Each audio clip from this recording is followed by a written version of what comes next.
Bonjour à tous et bienvenue sur Ninon Petra Studio. Aujourd'hui on se retrouve pour le deuxième épisode de la troisième saison de Design Your Space. Pour ceux qui ne connaissent pas encore, c'est une série dans laquelle j'ai proposé à mes abonnés de m'envoyer des photos de leur intérieur. J'en ai sélectionné en général 2 ou 3 par épisode et j'essaie de donner pas mal de conseils en termes d'agencement ou de décoration pour optimiser votre espace. Avant de démarrer la vidéo, je voulais vous dire un grand merci puisqu'on a récemment dépassé les 15 000 abonnés sur cette chaîne. Donc ça me fait très plaisir vu que je passe énormément de temps à travailler ce contenu pour vous. Donc merci beaucoup aux personnes qui sont là depuis le début presque et qui commentent quasiment toutes mes vidéos. Et je souhaite aussi la bienvenue à tous les nouveaux qui arrivent sur cette chaîne. J'espère que mon contenu va vous plaire. Et puis surtout, si vous n'êtes pas encore abonné, c'est le moment de le faire tout de suite. Dans cet épisode de Design Your Space, on va s'atteler aux chambres. Et pour ça, j'ai choisi la chambre de Solène et la chambre d'Héloïse. Vous allez voir, elles ont toutes les deux des problématiques différentes. On commence donc avec Solène qui m'a contactée cet été. À vrai dire, c'est même pas sa chambre à elle, c'est pour la chambre de sa fille qui a 23 ans et qui est étudiante à Paris. Donc je vais vous lire un petit peu le brief qu'elle m'a envoyé. J'ai changé plusieurs fois le lit de place mais je n'arrive pas à me décider. La pièce mesure environ 15 mètres carrés et j'ai d'abord voulu mettre le lit contre le mur le plus grand comme on le conseille souvent et face à la fenêtre. Mais la fenêtre donne sur une forêt très proche et très dense donc il n'y a pas vraiment de vue. En plus elle est plein nord donc avec très peu de lumière et puis ma fille n'aime pas trop la nature. Bon, ça c'est un peu dommage.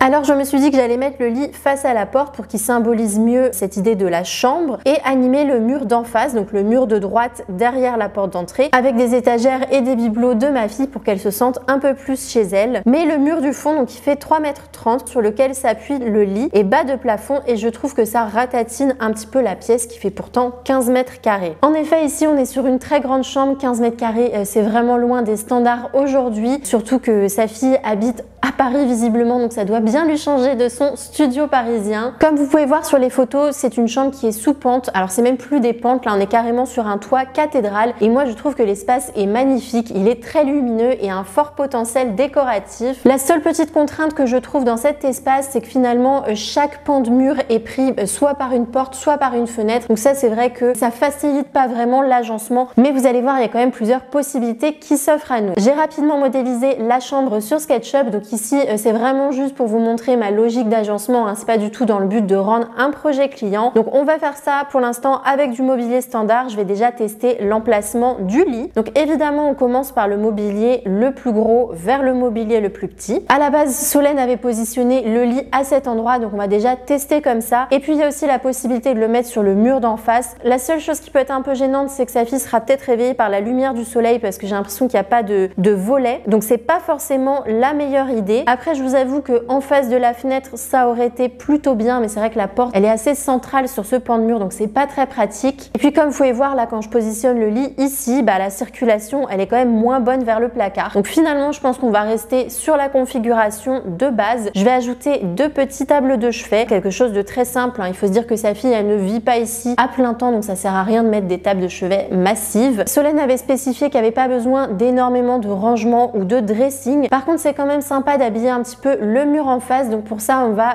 concevoir un mur d'étagères. Alors c'est vrai qu'en dessinant les étagères je me suis dit que ça pouvait être cool aussi de l'agrémenter d'un bureau. Vu que sa fille est étudiante, je suppose que quand elle va rentrer le week-end elle aura sûrement quelques devoirs à faire. Le bureau n'est pas obligé de le tirer sur toute la longueur, ça peut être juste sur une seule partie. Et puis là je suis partie sur quelque chose de très simple, donc des étagères flottantes avec des équerres discrètes et puis on rajoutera aussi un petit fauteuil plus décoratif. Bon, même s'il n'y a pas de dressing, sachant qu'elle vient ici en week-end, il y a quand même besoin d'une petite zone de dépose. Donc c'est intéressant de mettre un banc dans la pièce, alors soit pour s'asseoir et s'habiller, se déshabiller, ou alors même pour ouvrir sa valise. Donc moi je conseille de mettre un petit banc comme ça en bout de lit. Ça viendra aussi étirer le lit, agrandir la zone sommeil. Puis on peut aussi ajouter une autre assise, donc soit un petit banc, soit un fauteuil contre le mur ici. Alors l'idée c'est pas de remplir pour remplir, on est quand même là pour faire des choix judicieux. Et puis pourquoi pas aussi rajouter un petit banc ou un fauteuil de ce côté. Mais bon, on n'est pas là pour remplir pour remplir, Faut vraiment faire des choix qui soient fonctionnels. Donc Solène m'avait donné aussi quelques indications sur le style déco qu'elle envisageait. Donc je vais continuer à vous lire son petit message. Donc bien sûr j'ai pensé tout faire en blanc, même le sol, et alléger au maximum la décoration pour éliminer un peu tout ça. Mais ma fille n'aime pas le minimalisme, ça l'angoisse. Bon, je peux comprendre. Et en même temps je voudrais que sa décoration aille avec le reste de la maison qui est plutôt très blanche sur les murs avec un carrelage marron au sol. J'ai essayé de faire maison de vacances mais pas avec plein de paille partout, plutôt un côté rétro arty. Elle me dit entre parenthèses, est-ce que ça existe ça? Oui, je pense que ça existe et je crois voir un petit peu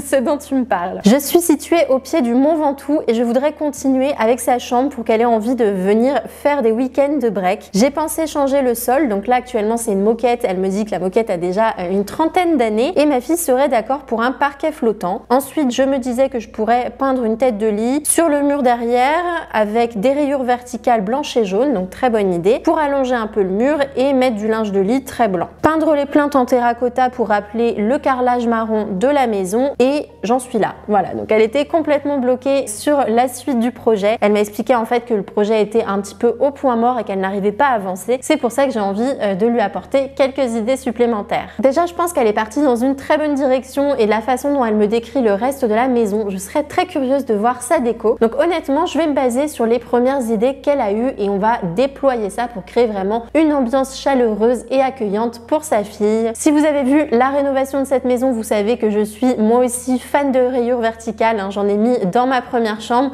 Je vous mets une photo juste ici. Donc on va partir dans cette direction et je vais travailler un petit peu sous forme de mood board. La première idée que j'ai eue pour cette chambre, pour appeler ce côté un petit peu maison de vacances, c'est de recouvrir le sol avec du jonc de mer ou du sisal. Ça apporte un côté très chaleureux, c'est une matière naturelle qui est agréable aussi lorsqu'on marche pieds nus dessus. Je pense que c'est une bonne piste à explorer pour toi. J'ai ajouté aussi la rayure verticale dans les tons jaunes. Ça, c'est un modèle de chez Maison Jeannette, c'est le même que j'ai dans une de mes chambres et je te conseille en effet de le mettre sur toute la partie tête de lit pour bien matérialiser ce coin de nuit. On va aussi rajouter des petits détails terracotta, ça on verra plus tard. On va aussi rajouter des tonalités de terre cuite, donc ça vous verrez plus tard, et puis des petites touches aussi de pastel puisque c'est des couleurs assez jeunes et rafraîchissantes, donc je pense que ça pourrait tout à fait convenir à sa fille. Le terracotta, on le fait donc rentrer dans la pièce avec le linge de lit. Je trouve que ça fonctionne toujours très bien sur la literie. Donc là, c'est du linge de chez Gabriel Paris que je trouve magnifique. Ensuite, on va rajouter quelques coussins. Je suis partie un petit peu sur ces détails festonnés. Vous allez voir qu'on retrouvera à plusieurs endroits dans la chambre. Encore une fois, je trouve que ça apporte un côté un petit peu juvénile. C'est très tendance aussi, il faut le dire. Mais je trouve que c'est sympa de contrebalancer la rayure avec ce détail festonné. On va ensuite ajouter deux petites tables de chevet. Je suis partie sur un modèle assez ancien. C'est quelque chose qui est très facile à chiner. Donc ici, la petite table, elle a été blanchie ou sablée pour apporter un côté un peu plus lumineux. Et surtout, ne pas hésiter à mettre deux tables de chevet pour créer vraiment une symétrie. Même si Solène est toute seule, elle a quand même 23 ans, donc il y a fort à parier que dans les prochains mois ou prochaines années, elle vienne peut-être avec quelqu'un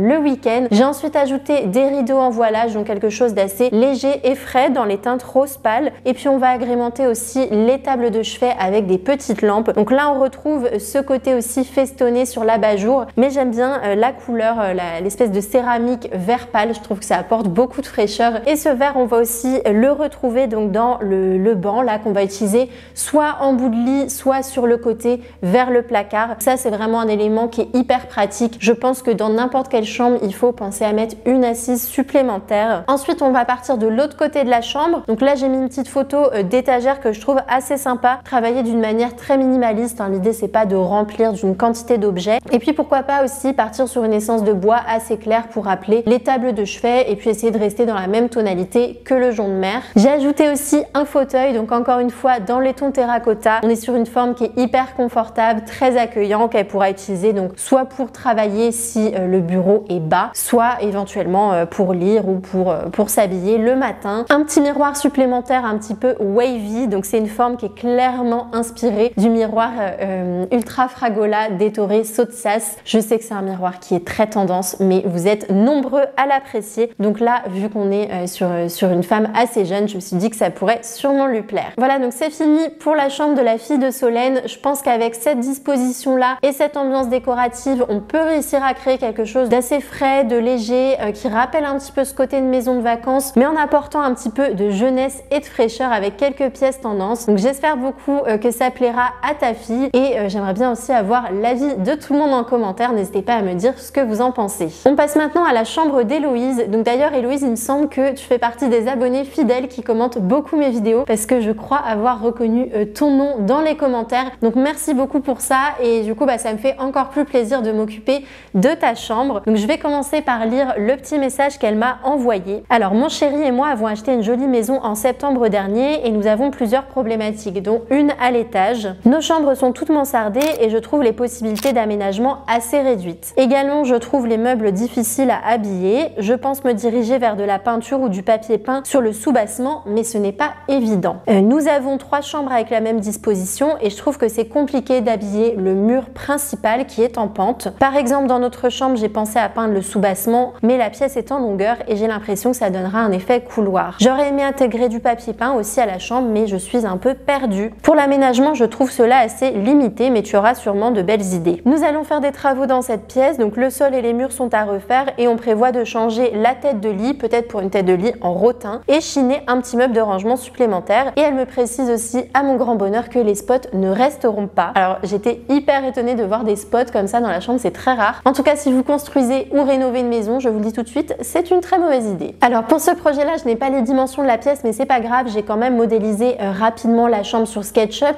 Et j'arrive quand même à deviner un petit peu les cotations de l'espace grâce à la taille du lit. Actuellement, le lit il est adossé au mur sous pente. On va voir ensemble ce que ça donne dans l'autre sens. Alors bon, même si la pente elle est pas abrupte et que c'est pas forcément gênant pour contourner, moi je conseille toujours quand c'est possible de mettre la tête de lit dans l'espace le plus bas de plafond, puisque quand vous êtes allongé, vous n'avez pas besoin d'avoir énormément d'espace au-dessus de la tête et comme ça vous pouvez laisser l'espace toute hauteur pour pouvoir circuler tranquillement. À première vue, ce qui me dérange quand je regarde les photos, c'est que toute la zone derrière la porte, elle est pas du tout optimisée, donc on a juste un petit meuble qui est un petit peu ridicule par rapport à l'espace. Je dois avouer que d'aménager des sous-pentes comme ça, c'est très compliqué avec des rangements standards, donc des meubles du commerce. Donc moi, ce que je vais te proposer dans cette option-là, c'est d'apporter 2 nouvelles fonctions à ta chambre. On va créer un meuble sur mesure avec beaucoup de rangements et également une petite zone de bureau. Ça pourra soit servir de bureau si tu mets la tablette entre 60 et 63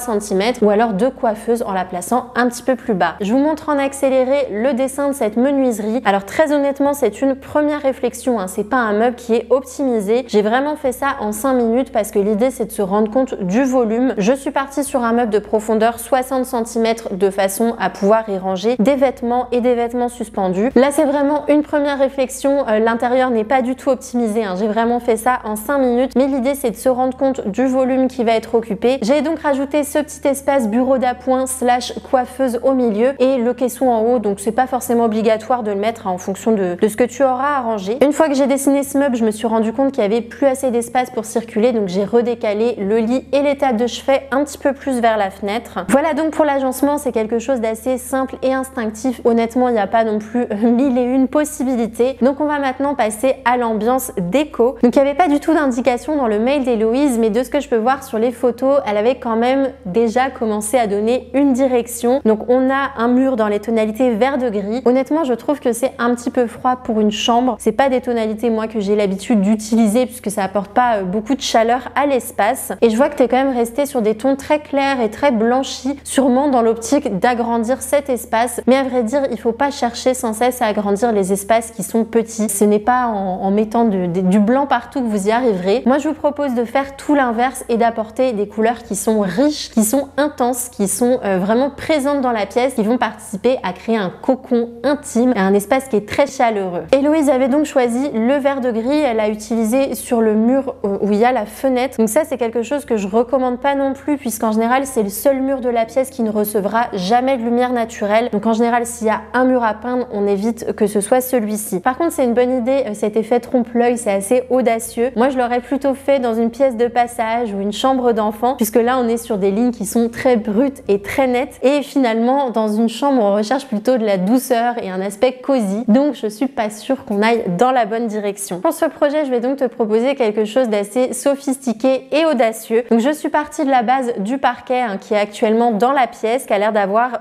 pas mal de nuances. A priori, tu as l'air de bien aimer le vert, donc on va rester là-dessus, mais on va choisir des verts avec des sous-tons assez chauds comme le kaki et le turquoise et on va marier ça avec du bleu orage sur le reste des murs. J'ai envie aussi d'apporter du contraste et de réveiller l'ambiance avec des teintes de rose. Le rose, c'est la couleur qui est opposée sur le cercle chromatique et là, vous pouvez voir que j'ai choisi un rose incarnat et un rose poudré qui sont tous les deux des roses assez chauds. Donc le kaki va arriver par le linge de lit. On va mixer donc une jolie parure kaki avec pourquoi pas une courte pointe et puis quelques oreillers avec des jolies fleurs roses. Et on va maintenant s'occuper du sous-bassement. Donc toi, ton idée à la base, c'était de tapisser de papier peint le sous-bassement. Alors c'est une une bonne idée aussi, mais dis-toi qu'une fois qu'il y aura les tables de chevet, le lit et la tête de lit, finalement le papier peint il risque de plus être très visible. Donc moi ce que je te conseille, c'est de travailler un petit peu cette chambre comme une chambre d'hôtel, et j'ai choisi de créer une grande tête de lit qui prendrait toute la largeur du soubassement. J'aime beaucoup cette photo d'inspiration là avec cette grande tête de lit tapissée d'un velours bleu orage. Ça peut être aussi un tissu un petit peu texturé ou un lin lavé. Et ce qui est génial avec ce genre de tête de lit, c'est que on peut se permettre d'y intégrer les prises, d'y intégrer une jolie applique ou même des tablettes de chevet. Je me suis permise d'aller dans cette direction-là parce que tu m'avais dit que tu faisais des travaux et que l'électricité allait être retravaillée. Donc c'est l'occasion ou jamais de te créer une belle tête de lit façon chambre d'hôtel. Et puis tu verras aussi qu'en suspendant comme ça le maximum de choses, on aura moins d'encombrement au sol et pour le ménage, c'est d'autant plus facile. On va maintenant parler de la pente. Donc évidemment, c'est ce que tu auras au-dessus de la tête quand tu dors. Donc symboliquement, moi j'ai envie de le tapisser avec un joli papier peint qui invite à la rêverie. Et pour ça, j'ai deux idées. La première, c'est de mettre ce joli papier peint au motif de lierre que je trouve très organique. J'imagine très bien sur tout le plafond de cette pièce, ça créera un univers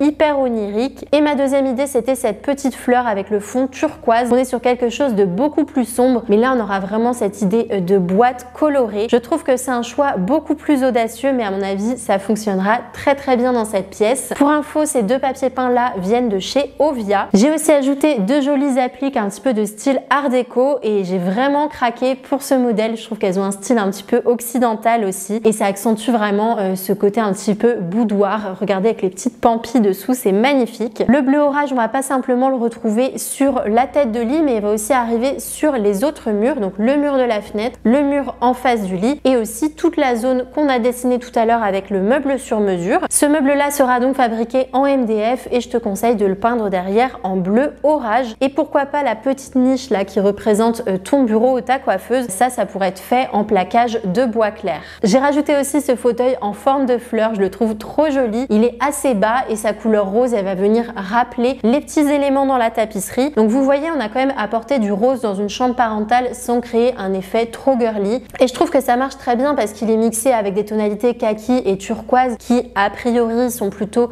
connotées masculines. Je vais rajouter un dernier accessoire, donc c'est ce miroir de style art déco qui va encore une fois accentuer le côté orientaliste. Voilà, donc c'en est tout pour la chambre d'Héloïse. Je dois avouer que c'est un parti pris assez fort, donc je suis pas sûre à 100% que ça te plaira. En tout cas, j'ai voulu te montrer qu'on peut tout à fait travailler un petit espace avec des couleurs franches et audacieuses. On n'est pas obligé du tout de rester dans des tons blancs ou des pastels puisque c'est vraiment pas ça qui va apporter de la chaleur et une ambiance déco à ta chambre. Très honnêtement, je meurs d'envie de modéliser ces deux ambiances déco en 3D sur mon logiciel, mais je vais pas le faire parce que c'est pas du tout le but de cette série et honnêtement, j'ai pas vraiment le temps. Par contre, si de votre côté, vous avez besoin de retravailler totalement l'ambiance d'une chambre ou de l'intégralité de votre habitat, n'hésitez pas à m'envoyer un petit mail ou à aller sur mon site, je vous le mets juste ici. Ça va du coaching déco en visio qui dure 1 heure dans lequel je vous livre pas mal de conseils à l'oral et je travaille aussi sur des rénovations totales, donc pour des appartements et des maisons où là parfois on casse tout et on retravaille entièrement le plan pour concevoir un habitat qui est totalement optimisé et à l'image de ses habitants. J'espère que cette vidéo vous a plu. De mon côté, j'attends avec impatience votre avis en commentaire. On se retrouve dimanche prochain pour une nouvelle vidéo et en attendant, je vous souhaite de passer une bonne semaine. À bientôt!